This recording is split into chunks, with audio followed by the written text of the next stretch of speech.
வணக்கம் மக்களே, நீங்கள் பாரு கேட்குறது முக்கிய கம்பெனி எங்கள் host finally tune part 2 release ஆகிடுச்சு. அண்ட் வாவ், ஹோம்லேண்டர் சொல்கிற மாதிரி இட்ஸ் பர்ஃபெக்ட்டுங்க. நீங்கள் சைஃபை பிரியராக இருந்தீங்கன்னா, சைஃபை மூவிஸ் உங்களுக்கு பிடிக்கும்னா கண்டிப்பாக இந்த படத்தெல்லாம் நீங்கள் மிஸ்ஸே பண்ணிடாதீங்க. எனக்கு தெரிஞ்சு டியூன் புக்ஸை இதை விட பெட்டராக அடாப்டே பண்ண முடியாது போலங்க. அந்தளவுக்கு வேறு லெவல் பண்ணி வச்சுருக்காங்க. இட்ஸ் பியூர் எக்ஸ்பீரியன்ஸுங்க. எனக்கு தெரிஞ்சு படம் ஒரு பக்கம் இருந்தாலும் இதை நீங்கள் தேட்டரில் பார்க்கும்போது கிடைக்கிற அந்த எக்ஸ்பீரியன்ஸுக்குல அதெல்லாம் ஈடு கட்டவே முடியாது. டைம் கிடைச்சா மறக்காமல் இந்த படத்தை போய் செக் பண்ணுங்கள். அது இந்த படத்தோட மிக முக்கியமான நியூட்ரல் பாயிண்ட். பாசிட்டிவ் பாயிண்ட்ஸ்னு போகும்போது ஏகப்பட்டது இருக்குது. எங்கே தான் ஆரம்பிக்கிறது? சினிமாட்டோகிராஃபி அண்ட் விஷுவல்ஸ்லேருந்தே போயிடலாம். வேற மாதிரி செதுக்கி வச்சுருக்காங்க. எது உண்மை, எது போய், எது விஷுவல், எது ப்ராக்டிக்கலாக பண்ணாங்க, எது சிஜிஐ பண்ணாங்கன்னு சொல்லி எதையும் உங்களால் பிரித்து கண்டுபிடிக்கவே முடியாதுங்க. லிட்ரலி நிஜமாலே இந்த மாதிரி ஒரு கிரகத்துக்கு போய் அவங்க ஷூட் பண்ணாங்களோ அப்படிங்கிற ஒரு ஃபீல் தான் வருது. அந்த மிக பிரம்மாண்டமான கிரகத்தை காமிக்கிறதுக்காக நிறைய அந்த ஜூம் அவுட் ஷாட், ஒயிட் ஷாட்லாம் அமைச்சிருக்காங்க. அவ்வளோ அமேசிங்காக இருக்குது. எனக்கு அந்த ஜூம் அவுட் ஷாட்ஸ் தான் ரொம்பவே பிடிச்சிருந்துச்சு. அவ்வளோ பெரிய ஒரு பாலைவனத்தை, இந்த டெசர்ட்டை சூப்பர் பியூட்டிஃபுல்லாக வந்து ப்ரெசென்ட் பண்ணியிருக்காங்க. சைனி அண்ட் டிமோத்தி வந்து பார்த்தீங்கன்னா ஒரு இடத்துல உட்காந்து பேசிகிட்டு இருப்பாங்க. அவங்க முன்னாடி கடல் போல் அந்த மிகப்பெரிய பாலைவனம் இருக்கும். நம்ம டிமோத்தி அந்த பால் வந்து பார்த்தீங்கன்னா எங்கள் ஊரில் இந்த இடம் ஃபுல்லாக தண்ணியாக இருக்கும்னு சொல்லி காமிக்கிற அந்த ஷாட் வந்து எனக்கு ரொம்ப பிடிச்சிருந்துச்சு. எனக்கு தெரிஞ்சு அது அப்படியே ஒரு ஸ்க்ரீன்ஷாட் எடுத்து வால்பேப்பர் வச்சிடலாம் போல். அவ்வளோ அமேசிங்காக இருந்துச்சு. அதே மாதிரி ஃபைனல் ஷாட்டில் நிறைய அந்த வார்ம்ஸ், அந்த புழுக்களை வந்து பார்த்தீங்கன்னா வச்சு ஒரு சண்டை நடக்கும்.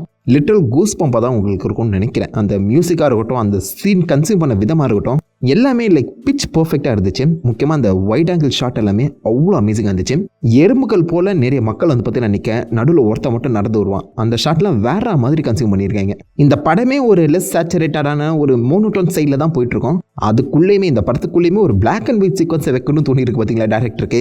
அதுவும் அந்த சீக்வன்ஸ் எனக்கு தெரிஞ்சு பிளாக் அண்ட் ஒயிட்டில் தான் பர்ஃபெக்டாக ஒர்க் அவுட் ஆகியிருக்கும்னு நினைக்கிறேன். வில்லன் இன்ட்ரடக்ஷன், வில்லன் எந்த அளவுக்கு மோசமானவன், எந்த அளவுக்கு வில்லன்ஸை தான் அவன் வெளில காட்டுவான் அப்படிங்கிறத அவ்வளோ அழகாக ப்ரெசென்ட் பண்ணியிருப்பாங்க. ஐ மீன் இந்த இடத்துல பிளாக் அண்ட் ஒயிட்டே இல்லாமல் நார்மல் கலர் ப்ரெசென்ட் பண்ணியிருந்தாங்கன்னா இவ்வளோ எஃபெக்டிவாக இருந்திருக்காதோன்னு தோணுதுங்க. அந்த இடத்துல பிளாக் அண்ட் ஒயிட் வச்சது தான் கரெக்டு. அதே மாதிரி அந்த எதிரிகளோட படைகள் வந்து பார்த்தீங்கன்னா லைக் ஃபார்மேஷன் ஆகிற மாதிரி ஒரு சீக்வன்ஸ் அமைஞ்சிருக்கும். அதுக்குமே ஒரு ஜூம் அவுட் வைட் ஆங்கிள் ஷாட்டை வச்சு எதிரிகள் எந்த அளவுக்கு அதிக படைபலத்தோடு வராங்கன்னு சொல்லி சூப்பராகவே ப்ரெசென்ட் பண்ணியிருப்பாங்க. எனக்கு தெரிஞ்சு லைக் சினிமாட்டோகிராஃபி அண்ட் அது விஷுவல்ஸாக ஸ்டன்னிங்கான ஒரு மூவிங் இது. விஷுவல்ஸ் ஒரு பக்கம் பட்டையாக கலப்புதுன்னா, அந்த பக்கம் ஹேண்ட்ஸுமர் வாசின்னு வாசிச்சிட்டாரு. எனக்கு தெரிஞ்சு கண்டிப்பாக அந்த இன்டர்ஸ்டெல்லாருக்கு அப்புறம் ஒன் ஆஃப் த பெஸ்ட் பர்ஃபார்மன்ஸ்னு சொல்லலாம்.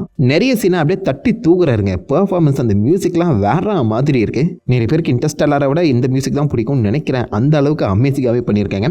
ரொம்ப ரிச்சாக இருக்குது, ரொம்ப பிரம்மாண்டமாக இருக்குது. ஹேண்ட்ஸுமர் தான் அடிச்சிக்கவே முடியாதுங்க. ஒரு பக்கம் விஷுவல், டைரக்ஷன், டெக்னிக்கல் சைட் ஸ்ட்ராங்காக இருக்குன்னா, இந்த பக்கம் ஆக்டிங்கில் ஒவ்வொருத்தரும் போட்டு நடிச்சிருக்காங்க. மிக முக்கியமாக நம்ம டிமோத்தி ஷாலமேவோட இந்த பால் அத்ரெடி. ஸோ இதுக்கு முன்னாடி தான் நீங்கள் அவரை வில்லி வாங்கால பார்த்துருப்பீங்க. அழகாக க்யூட்டாக பாட்டுக்கிட்டு இருந்த பையனாடா இந்த மாதிரி வெறித்தனமாக நடிக்கிறான் அப்படிங்கிற ஒரு ஃபீலே வந்துடும். டியூன் ஒன்ல எனக்கு தெரிஞ்சு டிமோத்திக்கு அதிக அளவு பெர்ஃபார்மன்ஸ் பண்ணக்கூடிய இடங்கள் இல்லை. ஆனால் இந்த படத்தில் மனுஷன் பிச்சு பெடல் எடுத்திருக்காரு. முக்கியமாக இந்த ஃபைனல் ஷாட்டில் அது பார்த்தீங்கன்னா சைலன்ஸுங்கிற ஒரு சீன் வரும். அந்த சீனோட பவரை அவ்வளோ இன்டென்ஸாக வந்து பார்த்தீங்கன்னா டிமோத்தி வெளிப்படுத்தினார். ஆக்ஷனில் கொஞ்சம் கம்மி தான், மற்றபடி எனக்கு தெரிஞ்சு லைக் பெர்ஃபார்மன்ஸ் படி எந்த ஒரு குறையுமே இவருடைய ஆக்டிங் சொல்லவே முடியாது. அதே மாதிரி தான் நம்ம ஜெண்டாயோட ஒன் ஆஃப் த ஃபைனஸ்ட் பெர்ஃபார்மன்ஸ்னு சொல்லலாம்.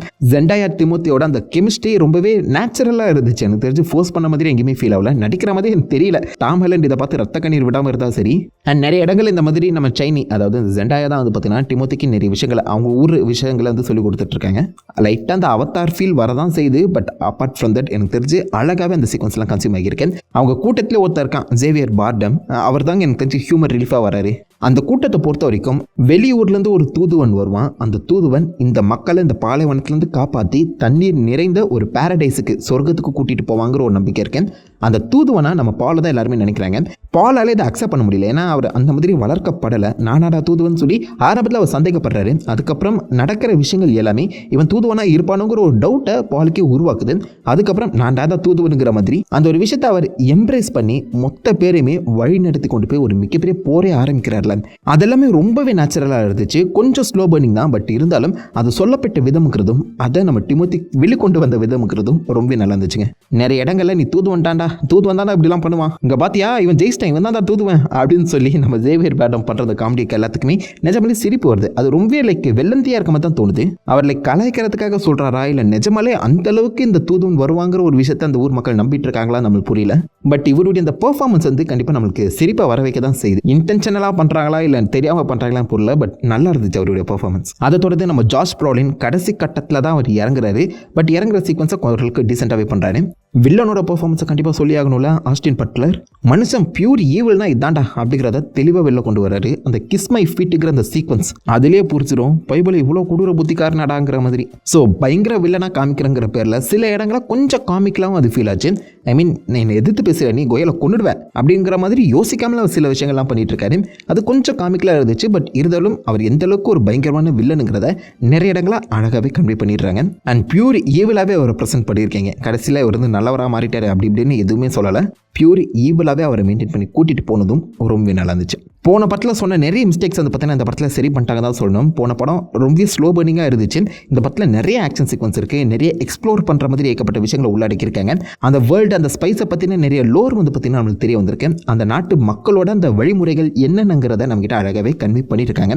அது பார்க்கும்போது சில இடங்களில் நம்மளுக்கு அருவருப்பாக இருந்தாலும் அந்த நாட்டு மக்கள் பாலைவனத்தில் தண்ணிக்காக எவ்வளோ கஷ்டப்படுறாங்க, ஏன் அழுது தண்ணியை வேஸ்ட் பண்ண போறியான்னு சொல்லி அவங்க கேட்குற அந்த விஷயங்கள் எல்லாமே லைக் அவ்வளோ ஆழமாக இருக்குங்க. இந்த மக்கள் இவ்வளோ கஷ்டப்படுறாங்க, இந்த பேரடைஸுக்கு கூட்டு போத்துக்கு தான் வருவான்னு சொல்லி நம்பிட்டு இருக்காங்க. அதை நம்புற கூட்டமும் நம்பாத கூட்டமும் என்ன மாதிரி நம்ம டிமோத்தி ஷாலமே பாலை வந்து பார்க்குறாங்கன்னு சொல்லி அதுக்கேற்ற மாதிரி ரைட்டிங் அந்த கூட்டத்துக்கே எழுதப்பட்டிருக்கேன். எல்லாருமே அவங்களுடைய மொத்த உழைப்பையுமே கொட்டியிருக்காங்க. ஸோ இதனால் லைக் நிஜமாலே அந்த மாதிரி ஒரு கூட்டம் இருக்கு போல அப்படிங்கிற ஒரு ஃபீல் தான் வருது. ஸோ நிஜமாலே இந்த மாதிரி ஒரு பிளானட் இருக்குது, இந்த மாதிரி ஸ்பைஸுக்காக சண்டை போட்டுருக்காங்க அப்படிங்கிற ஒரு தாட் தாங்க நமக்கு வருது. எதுவுமே ஆர்டிஃபிஷியலாக ஒரு ஃபேக்காக ஃபீல் ஆகல. அந்த வகையில் கண்டிப்பாக அந்த படத்தில் டெக்னிக்கல் வைஸாகவும் பெர்ஃபார்மன்ஸ் வைஸாகவும் எல்லாருமே ஜெயிச்சிட்டாங்க. போன படம் லைக் ஒரு பாதி படம் பார்த்த ஃபீல் தான் கொடுத்தது. பட் இந்த படத்தில் நிறைய விஷயங்களை அழகாகவே முடிச்சிட்டாங்க.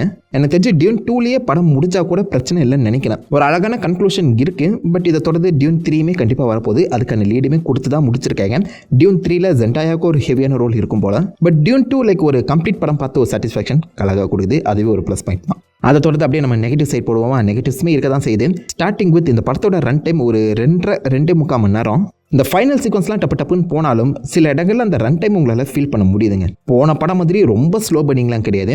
பட் இருந்தாலும் இந்த படத்தோட ரன் டைம் உங்களால் ஃபீல் பண்ண முடியுது. சில இடங்களில் தொய்வு இருக்க தான் செய்யுது. பட் அந்த கதைக்கு அது தேவைப்படுது. அதனால் அதை குறை சொல்ல முடியாது தான். பட் இன்னும் கொஞ்சம் ஸ்பீடப் பண்ணிக்கிறதா நல்லா இருக்குமோ தோணுது. ஒரு 10 மினிட்ஸ் கம்மி பண்ணியிருந்தா இந்த படம் லைக் இன்னும் ஃபாஸ்ட் பேஸ்டாக ஃபீல் ஆகியிருக்கும். பட் எனக்கு அது குறையா தெரியல, நிறைய பேருக்கு அது குறையா தெரியலாம். ரன் டைம் ஃபீல் பண்ண முடியலாம். அதே மாதிரி சில கேரக்டர்ஸ் அவங்க ஒழுங்காக எக்ஸ்ப்ளோர் பண்ணலை. ஃபார் எக்ஸாம்பிள் ஃப்ளோரன்ஸ் பியோட கேரக்டர் எம்பரரோட சம்மந்தப்பட்ட ஒரு பொண்ணாக காமிக்கும் போது அந்த கேரக்டர் இன்னும் டெப்த்தாக ப்ரெசென்ட் பண்ணியிருக்கணும். ஏன்னா ஃபைனலாக அவங்கள வச்சு ஒரு சின்ன டர்ன் ஓவர் பார்த்தீங்கன்னா நடக்கும். அந்த கேரக்டர் இன்னும் டெப்த்தாக நம்ம கிட்ட கன்வே பண்ணியிருந்தாங்கன்னா அந்த ஃபைனல் சீக்வன்ஸ் இன்னும் ஸ்ட்ராங்காக ஃபீல் ஆகியிருக்குமோ என்னமோ. அதை பெரிய குறைன்னு சொல்ல முடியாது. பட் எனக்கு தெரிஞ்சு லைக் அடுத்த படத்தில் அவங்கள பெட்டராக கொண்டு வரதுக்காக பிளான் பண்ணியிருக்காங்கன்னு நினைக்கிறேன். பட் இந்த மாதிரி சில முக்கியமான கேரக்டர்ஸை பார்த்தீங்கன்னா அவங்க வேஸ்ட் பண்ணாம தான் தோணுது. பட்டிஸ்டா, ஜாஷ் ப்ரோலின் இவங்களுடைய அந்த கேரக்டர்ஸை இன்னும் கொஞ்சம் டெப்த்தாக காமிச்சிட்டாங்கன்னா நல்லா இருந்திருக்கும். ஏன்னா ரன் டைம் அதிகம். ஸோ அந்த கேரக்டர்ஸ் ஷைன் ஆகிறதுக்கு நிறைய இடங்கள் இருந்திருக்கு. அதை லைட்டாக மிஸ் பண்ண மாதிரி எனக்கு தோணுது. போன படத்தில் ஸ்ட்ராங்காக இருந்த நிறைய பேர் இந்த படத்தில் லைக் டம்மி பீஸாக காமிக்கப்பட்டாங்க.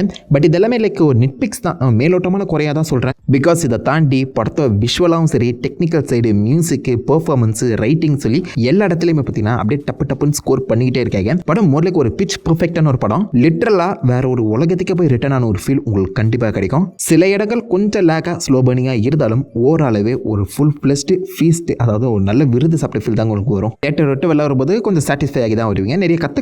இது எப்படிலாம் விஷுவலாக கன்சியூம் பண்ணியிருக்காங்கன்னு சொல்லி நிறைய விஷயங்களை நீங்கள் கற்றுக்கலாம் ஃபில்ம் மேக்கராக இருந்தீங்கன்னா. ஸோ மறக்காம டைம் இருந்தால் அந்த படத்தை தேட்டரில் செக் பண்ணி பாருங்கள். இந்த வருஷத்தோட one of the finest movie அது கண்டிப்பாக இருக்கும். அண்ட் இந்த படத்தை பார்த்தவங்க உங்கள் தாசம் மறக்க மேக்கில் காம் பண்ணிட்டு அவுட் ஆஃப் 5 ஸ்டார்ஸ் இந்த பற்றிக்கு எவ்வளோ ஸ்டார்ஸ் கொடுப்பீங்க அதே மேக்கில் சொல்லுங்கள். நான் உங்களை நல்ல ஒரு ஆசமான விடலை மேம்பட்டு இருக்கும். Have fun guys. வட்டா